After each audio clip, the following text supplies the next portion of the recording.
single day I'm gonna make something great. That's my way. Every single day I'm gonna make something great. That's my way.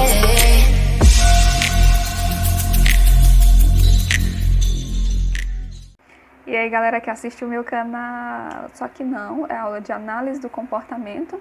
E como eu sei muito bem que vocês já estão afiadíssimos em todos os assuntos, já estamos vendo aí, já passamos sobre o behaviorismo radical, vocês agora já conhecem a proposta de Skinner e a forma em que Skinner no behaviorismo radical vê o homem, diferente de Watson, onde o homem ele não reage ao mundo.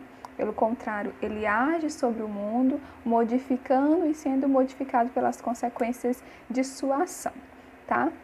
Na aula de hoje, vamos aprender alguns conceitos bem breves para podermos, então, falarmos sobre todos os processos em análise do comportamento, tá? Em behaviorismo radical, nós trabalhamos com a noção de causalidade. Tá? E dentro dessa causalidade, o modelo usado é de seleção pelas consequências. Skinner ele propõe isso, que o comportamento humano ele é produto de variáveis que estão aí em 3 níveis de seleção pelas consequências, que estamos falando de um nível filogenético, ontogenético e cultural. Primeiro nível filogenético, nós já até passamos sobre ele, já falamos algumas vezes durante as aulas, porque tem a ver com o comportamento respondente. Primeiro nível, o nível filogenético, tem a ver com as nossas características enquanto espécie, é a nossa herança genética, é aquilo que nos torna iguais a todos os outros da nossa espécie. Esse é o primeiro nível, chamado nível filogenético. Claro que quando Skinner estava escrevendo acerca disso, e aí tem-se a possibilidade de aprender novos repertórios. Então, entramos ao segundo nível de seleção, que é o nível ontogenético. Aquilo que nos torna individuais enquanto sujeitos, aquilo que nos torna únicos. Perceba, enquanto no nível filogenético nós somos iguais enquanto espécie, no nível ontogenético nós somos individuais, nós somos únicos, nós temos toda uma história de vida, nós temos toda uma história de situações que nos leva, que nos faz com que hoje eu sou essa pessoa de acordo com tudo aquilo que eu vivi, com toda a minha história de reforçamentos e de punições, tudo aquilo que eu carrego ao longo da vida. E estou sempre aprendendo, estou sempre em constante mudança. Nesse processo de aprendizagem, eu aprendo também com uma outra audiência, eu aprendo com uma outra pessoa, faz parte também da minha comunidade verbal. E aí nos leva a um terceiro nível de seleção, que é o nível cultural, o terceiro nível, que é o nível cultural.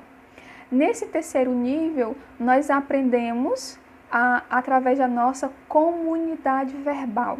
E é nesse nível cultural que é passado as tradições e tudo aquilo que nós aprendemos a nível de comunidade. Porque a nossa comunidade se comporta dessa forma, porque a nossa comunidade age de determinada forma.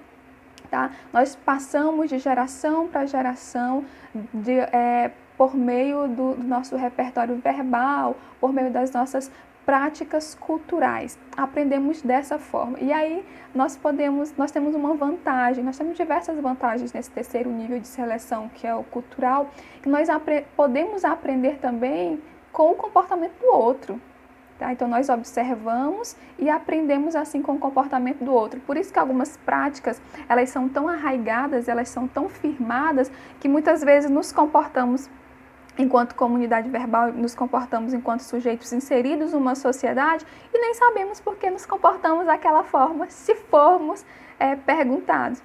Tem uma história de um experimento, na verdade um experimento que ele não aconteceu propriamente, mas você vê isso muito nas organizações, você vê isso em organizações nas empresas, você vê isso em vários locais, você pode ouvir essa história, que é a história do experimento dos seis macacos.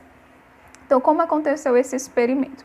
Os cientistas pegaram 6 macacos e colocaram num determinado espaço, tá? E colocou um cacho de banana muito convidativo para esses macacos. Quando o primeiro macaco subiu para pegar esse cacho de banana, os outros 5 que ficou, era jogado um jato de água fria nesses macacos.